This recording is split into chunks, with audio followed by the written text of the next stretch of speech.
आरक्षण अधिनियम 2025 को आधिकारिक रूप से लागू किया है? अनुसूचित जाति आरक्षण अधिनियम 2025 को आधिकारिक रूप से लागू किया है तेलंगाना ने 14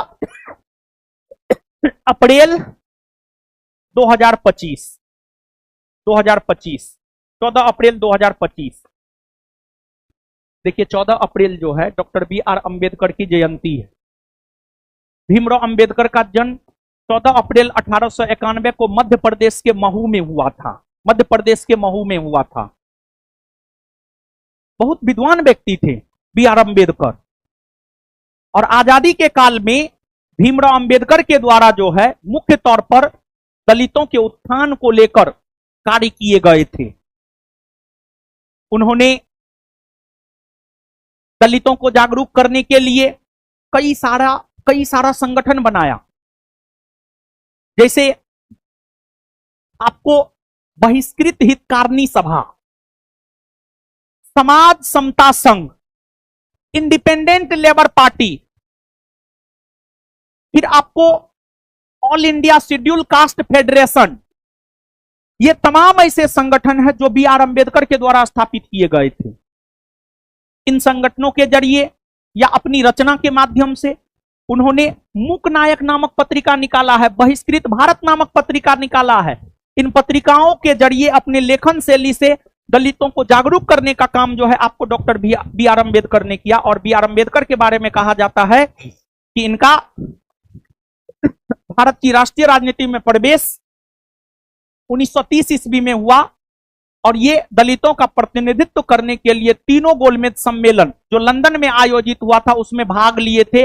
1930 में प्रथम गोलमेज सम्मेलन, 1931 में द्वितीय और 1932 में तृतीय, तीनों गोलमेज सम्मेलन में दलितों के तरफ से भाग लिए थे आपको डॉक्टर भीमराव अंबेडकर, और दलितों को उसका हक और अधिकार दिलाए डॉक्टर भीमराव अंबेडकर। और भीमराव अंबेडकर और गांधी जी के बीच ही पूना समझौता हुआ था, और BR अंबेडकर ने ही अंग्रेजी सरकार से यह मांग किया था कि दलितों को अलग से मताधिकार दिया जाए, दलितों को अलग से मताधिकार का अधिकार दिया जाए। यह मांग जो है आपको डॉक्टर भीमराव अंबेडकर ने ही किया था।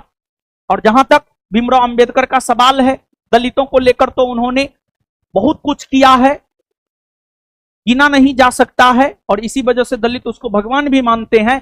लेकिन एक बात आप जानिए, दलितों के लिए ही नहीं बल्कि भारत के सभी वर्ग के लोगों के लिए उन्होंने काम किया है। उन्होंने संविधान निर्माण में महत्वपूर्ण भूमिका निभाया था।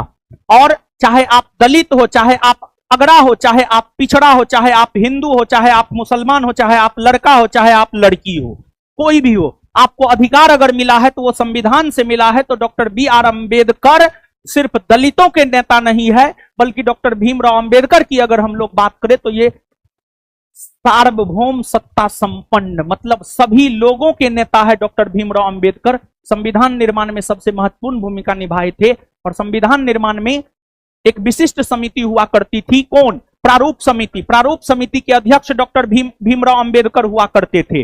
और आजाद भारत में प्रथम कानून मंत्री जो है आपको डॉक्टर भीमराव अंबेडकर ही बने थे। भीमराव अंबेडकर थे तो हिंदू, लेकिन हिंदू बन करके मरे नहीं, बल्कि उन्होंने हर संभव प्रयास किया कि हिंदू धर्म में फैली कुरीतियों को दूर किया जाए। लेकिन हिंदू धर्म में फैली कुरीतियों को दूर करने में BR अंबेडकर सफल